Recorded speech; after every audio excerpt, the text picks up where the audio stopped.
Salam saudara-saudara yang diberkati Tuhan Yesus Kristus. Salam sejahtera buat saudara dimanapun saja berada. Kiranya damai dan sukacita dan penghiburan dari Roh Kudus melimpah senantiasa dalam hati dan kehidupan kita semua. Sebelum kita mendengarkan renungan firman Tuhan, mari kita sama-sama siapkan hati dan mohon hikmat Tuhan dalam mengerti kebenarannya. Mari kita berdoa. Bapa kami yang di surga, Bapa yang kami sembah dan muliakan di dalam nama Tuhan Yesus Kristus. Kami mengucap syukur atas semua yang baik yang selalu Engkau limpahkan bagi kami. Berkat perlindungan-Mu dan kasih setia-Mu, serta segala kebaikan-Mu bagi kami. Terima kasih karena Engkau masih memberikan kami kekuatan, kesehatan, dan berkat yang berlimpah. Dan saat ini kami mau mendengarkan firman-Mu. Berbicaralah kepada kami secara pribadi, jamah hati kami, dan Roh Kudus-Mu berikan kami pengertian untuk dapat memahami akan kehendak-Mu. Terima kasih Tuhan, dalam nama Tuhan Yesus kami berdoa. Amin. Saudara-saudara yang diberkati Tuhan, renungan firman Tuhan saat ini terdapat di dalam Lukas 23 ayat 43. Kata Yesus kepadanya, "Aku berkata kepadamu, sesungguhnya hari ini juga engkau ada bersama-sama dengan aku di dalam Firdaus." Yesus disalibkan di tempat yang bernama Tengkorak. Dalam bahasa Latin disebut Kalvari. Kalau dalam bahasa Aram disebut Golgota. Bersama Yesus ada juga dua orang penjahat yang disalibkan, yaitu di sebelah kiri dan di sebelah kanan Yesus. Kedua penjahat itu telah ikut menghujat Yesus bersama dengan orang banyak yang menonton penyaliban Yesus, yaitu imam-imam kepala bersama ahli-ahli Taurat dan tua-tua, mengolok-olok Yesus. Perkataan yang mereka lontarkan pada Yesus sungguh mengejek dan menghina. Salah satu dari dua penjahat yang ikut disalibkan bersama dengan Yesus memperoleh berkat keselamatan dari Yesus. Banyak orang yang beranggapan bahwa berakhirlah sudah kehidupan Yesus di kayu salib itu. Yesus dianggap hina dan tidak punya kuasa lagi. Namun salah satu dari penjahat itu memiliki cara pandang yang benar tentang penyaliban Yesus, sehingga ia memperoleh berkat anugerah keselamatan. Seperti apakah cara pandang yang benar untuk meraih berkat yang Tuhan sediakan? Yang pertama, tidak ikut arus yang salah. Pada awalnya penjahat ini mengikuti orang banyak, ikut menghujat Yesus di dalam Matius 27 ayat 44. Ia kemudian mengubah cara pandangnya yang salah dan menyadari adalah sebuah kekeliruan jika tidak memandang pada Yesus dan kuasa kebangkitannya. Penjahat ini juga menyadari bahwa ia adalah orang jahat yang seharusnya tidak layak mendapat anugerah dari Tuhan. Penjahat ini tidak mau lagi ikut arus keadaan yang dilihatnya. Seperti banyak orang, pemimpin-pemimpin menghujat Yesus dan prajurit-prajurit mengolok Yesus. Ia mengubah pendiriannya. Penjahat ini mengubah cara pandangnya tentang Yesus. Penjahat itu mengalihkan perhatiannya dari Yesus yang menderita tersalib bersama dengannya kepada Yesus yang akan menang dan akan datang sebagai Raja. Itulah alasan baginya untuk menghargai Yesus dengan ucapannya kepada Yesus, "Yesus, ingatlah akan aku apabila engkau datang sebagai Raja," dalam ayatnya yang ke-42. Sekiranya ia belum merubah cara pandangnya itu, masih mempertahankan cara pandangnya yang lama tentang Yesus, sama seperti mereka yang menghujat Yesus, maka ia tentu tidak mungkin berkata demikian kepada Yesus. Tetapi penjahat itu melawan kenyataan tersebut, tidak ikut arus lagi, karena ia telah memiliki sebuah cara pandang yang benar tentang Yesus. Ia pun berubah, yang tadinya ikut menghujat Yesus menjadi orang yang menghargai Yesus dan mengagungkannya sebagai Raja. Barangkali dalam menghadapi persoalan kehidupan ini, kita sudah tidak berdaya lagi karena situasi, oleh persoalan yang sulit, mungkin dalam masalah pekerjaan, ekonomi, keluarga, sakit penyakit, fitnah, atau akibat dari kesalahan atau dosa yang kita perbuat. Perbuatan itu terasa begitu berat, rumit, dan mungkin telah menyiksa batin dan jiwa kita. Dalam keadaan seperti ini, rasanya semuanya telah hancur. Tidak ada orang yang menolong, tidak ada harapan lagi untuk perbaikan, kesembuhan, atau pemulihan, selain pasrah pada masalah dengan susah dan sedih hati. Bila hal ini sedang dialami, ubahlah cara pandang itu, karena hal ini akan membuat putus asa dan tawar hati, serta menjadi lebah dan tak berdaya. Jika engkau tawar hati pada masa kesesakan, kecillah kekuatanmu. Amsal 24 ayat 10. Masalah boleh ada, persoalan boleh datang bertubi-tubi, tapi milikilah cara pandang yang benar, sebab dengan cara pandang yang benar, kita akan tetap menjadi kuat. Jangan pasrah pada keadaan, jangan menyerah begitu saja, jangan setuju dengan keadaan yang merugikan dan menyakitkan itu. Jangan hanyut ikut arus. Lakukanlah suatu hal, yaitu melawan masalah itu dengan sebuah cara pandang yang benar, bahwa di atas segala persoalan yang sulit itu, ada Yesus yang sanggup menolong dan memulihkan. Di dalam Amsal 23 ayat 18 dikatakan, karena masa depan sungguh ada, dan harapanmu tidak akan hilang. Jangan pandangi masalah itu yang dapat menekan dan menghimpit kita, sehingga ketika kita ikut larut di dalamnya, maka membuat kita tidak berdaya dan menjadi lemah dan pasrah pada masalah. Alihkanlah perhatian kepada firman-Nya yang pasti digenapinya bagi setiap orang percaya. Pandanglah kepada Yesus yang mempunyai segala kuasa itu. Ingatlah bahwa Allah yang kita sembah ialah Allah yang penuh kasih. Dia akan memberikan anugerahnya kepada setiap orang yang menaruh harapannya kepadanya. Dan penjahat itu pun memperoleh berkat anugerah keselamatan dari Yesus. Yang kedua, menanggalkan keegoisan dan mau bertobat. Awalnya penjahat itu telah ikut menghujat Yesus, namun kemudian ia tidak malu untuk mengemis belas kasihan dari Yesus. Ia melawan kedagingannya dengan menanggalkan keegoisannya. Ia tidak gengsi untuk meminta belas kasihan Tuhan. Penjahat itu telah mengubah cara pandangnya tentang Yesus, bahwa Yesus tidak bersalah. Yesus adalah orang benar. Pada ayat 39-41 digambarkan di sana bahwa teman dari penjahat itu tetap menghujat Yesus dengan meminta supaya mereka segera diselamatkan oleh Yesus yang disebut Mesias. Teman penjahat itu sangat egois. Ia menuntut Yesus supaya mereka dibebaskan. Teman penjahat itu mengeluh tentang hukumannya. Itulah sikap yang tidak mau bertobat. Tetapi penjahat itu menegur temannya dan mengatakan bahwa mereka berdua sepantasnya lah menerima hukuman itu, karena setimpal dengan perbuatan mereka. Yang tidak pantas adalah Yesus yang harus menerima hukuman yang sama dengan mereka. Padahal Yesus tidak berbuat sesuatu yang salah seperti yang dikatakan Pilatus kepada imam-imam kepala dan seluruh orang banyak itu. Aku tidak mendapati kesalahan apapun pada orang ini. Lukas 23 ayat 4. Penjahat ini menyadari bahwa hukuman itu pantas dan layak ia terima. Sebab itu ia tidak meminta kepada Yesus supaya dibebaskan dari hukuman itu. Pertobatan adalah kemampuan untuk mengakui dosa dan menerima hukuman. Banyak hal yang terjadi dalam kehidupan kita oleh karena kesalahan ataupun dosa yang telah kita perbuat, yang tanpa kita sadari kita merasa benar. Oleh sebab itu kita seringkali menyalahkan orang lain atau keadaan yang ada.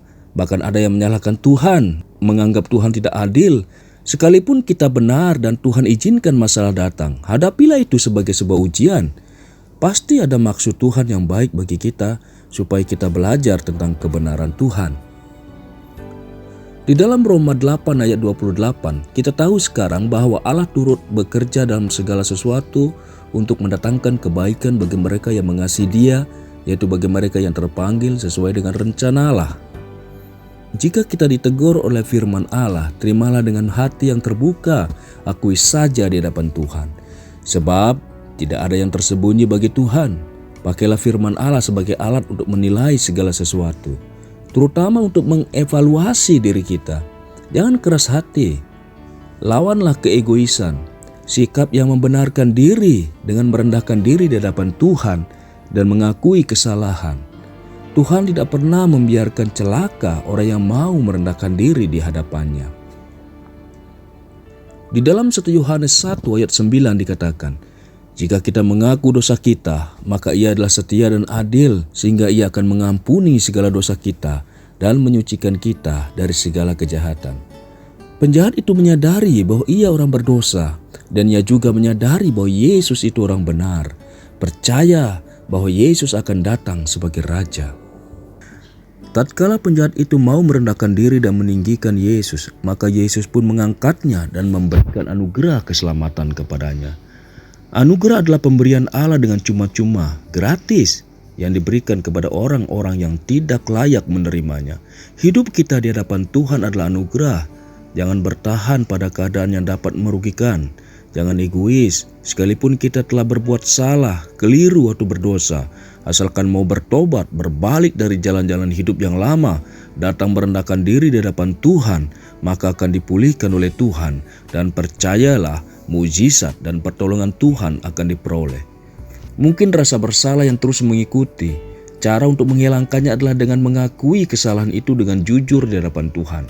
Pelanggaran yang belum diampuni akan mendatangkan jurang pemisah antara kita dengan Allah.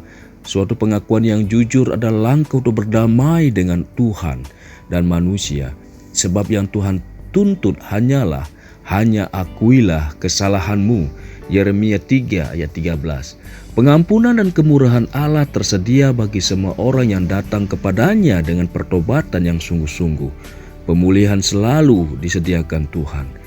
Di dalam Amsal 28 ayat 13 dikatakan, siapa menyembunyikan pelanggaran tidak akan beruntung, tetapi siapa mengakuinya dan meninggalkannya akan disayangi. Yang ketiga, tidak mengandalkan pikiran manusia.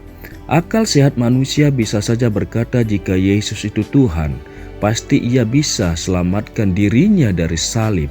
Kenyataannya, Yesus tidak berdaya, dihina, disiksa, menderita dan disalibkan. Jelas, ia bukan Tuhan, sebab ia tidak berdaya. Jadi bagaimana mungkin aku menaruh kepercayaan kepadanya? Itulah yang terjadi pada saat Yesus disalibkan. Banyak orang beranggapan demikian, mengandalkan pikiran manusia. Cara pandang mereka tentang Yesus adalah salah. Sebab itu mereka menghujat Yesus. Yesus berkata, "Ya Bapa, ampunilah mereka, sebab mereka tidak tahu apa yang mereka perbuat." Jalan pikiran mereka bukanlah kebenaran. Barangkali kita telah berdoa dan seolah-olah Tuhan tidak mampu menjawab doa-doa kita. Dia tidak dapat menolong kita. Dia tidak dapat mengerti keadaan kita. Buktinya keadaan kita belum juga berubah. Cara pandang ini adalah salah. Penjahat itu tidak lagi mengandalkan pikiran manusia berdasarkan apa yang ia lihat sesuai kenyataan saat itu bahwa Yesus tidak berdaya. Penjahat itu tidak mau hanya melihat pada kenyataan Yesus yang disalibkan itu, tetapi ia melawan kenyataan itu dengan cara pandang yang benar, yaitu melihat dengan hatinya yang beriman bahwa Yesus itu akan menang, yang akan datang sebagai Raja. Penjahat itu mau melihat apa yang tidak bisa dilihat oleh mata. Sebab itulah ia dengan berani dan percaya berkata kepada Yesus agar Yesus kelak mengingat dirinya. Kata Yesus kepadanya, "Aku berkata kepadamu, sesungguhnya hari ini juga engkau akan bersama-sama dengan aku di dalam Firdaus." Luar biasa, tanggapan dan jawaban Yesus kepadanya. Yang ia minta adalah supaya Yesus mengingatnya kelak. Tetapi yang ia peroleh adalah suatu berkat anugerah yang sungguh besar, yaitu yang memperoleh keselamatan. Allah melakukan bagi kita bukan saja dari apa yang kita minta padanya melalui doa, tetapi Allah bahkan juga sanggup memberikan melebihi apa yang dapat kita pikirkan dan doakan. Di dalam Efesus 3 ayat 20 dikatakan, "Bagi Dialah yang dapat melakukan jauh lebih banyak daripada yang kita doakan atau pikirkan, seperti yang ternyata dari kuasa yang bekerja di dalam kita." Kenyataan yang kita hadapi boleh saja jalan yang buntu. Sudah tidak ada harapan atau pintu sudah tertutup. Namun, kita bisa melawannya dengan memiliki cara pandang benar mengandalkan iman. Di dalam Markus 9 ayat 23, jawab Yesus, "Katamu jika engkau dapat, tidak ada yang mustahil bagi orang yang percaya." Maksud dari perkataan Yesus itu bukanlah segala sesuatu yang dapat dipikirkan oleh manusia, tetapi memerlukan iman yang sungguh-sungguh percaya akan pekerjaan Tuhan yang sempurna. Kenyataan yang susah, buruk, dan mencemaskan selalu kelihatan oleh mata jasmani kita. Kenyataan yang dilihat mata itu memang sulit untuk disangkal, dan itu selalu mengkhawatirkan hati. untuk menghadapi kenyataan ini adalah melawannya dengan cara pandang yang benar, yaitu menggunakan firman Allah. Masalah boleh ada untuk melatih diri kita agar dapat melihat yang tidak kelihatan dengan memakai kebenaran firman Allah. Kenyataannya ialah semua orang menolak Yesus dan menghujat Yesus yang disalibkan. Penjahat itu mau melawan kenyataan yang dilihatnya dengan cara pandangnya yang benar. Ia tidak ikut arus lagi. Ia menanggalkan keegoisannya dan bertobat, serta tidak mengandalkan pikiran manusia. Penjahat itu tidak lagi mau dikuasai oleh keadaan yang dilihat oleh matanya. Ia melawan kenyataan itu, percaya pada Yesus yang disalibkan itu adalah sebagai orang benar dan akan menang. Kemudian datang sebagai raja. Karena itu ia pun memperoleh kehidupan yang kekal, yaitu berkat keselamatan dari Yesus.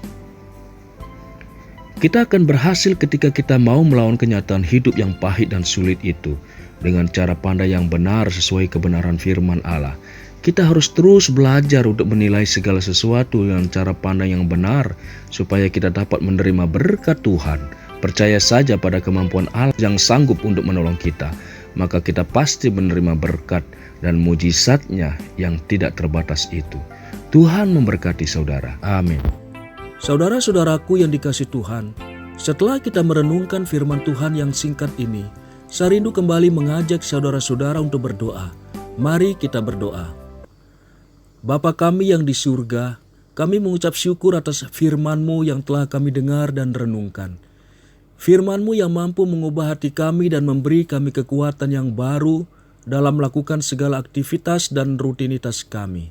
Berkati bangsa dan negara kami Indonesia, saudara-saudara kami yang mengalami pergumulan, baik pergumulan sakit penyakit, musibah dan bencana, serta masalah dalam keluarga dan lain sebagainya. Kami tahu hanya Engkau Tuhan yang mampu menolong segala pergumulan yang kami hadapi. Biarlah Engkau buka jalan dan kiranya Roh Kudus-Mu terus menuntun hati kami untuk mengerti kehendak-Mu dan menjadi pelaku firman-Mu. Terima kasih Tuhan, kami serahkan semuanya ke dalam tangan-Mu. Ampunilah segala kesalahan dan dosa kami. Kiranya berkat dan damai sejahtera serta kasih karunia Tuhan terus menjadi bahagian kami.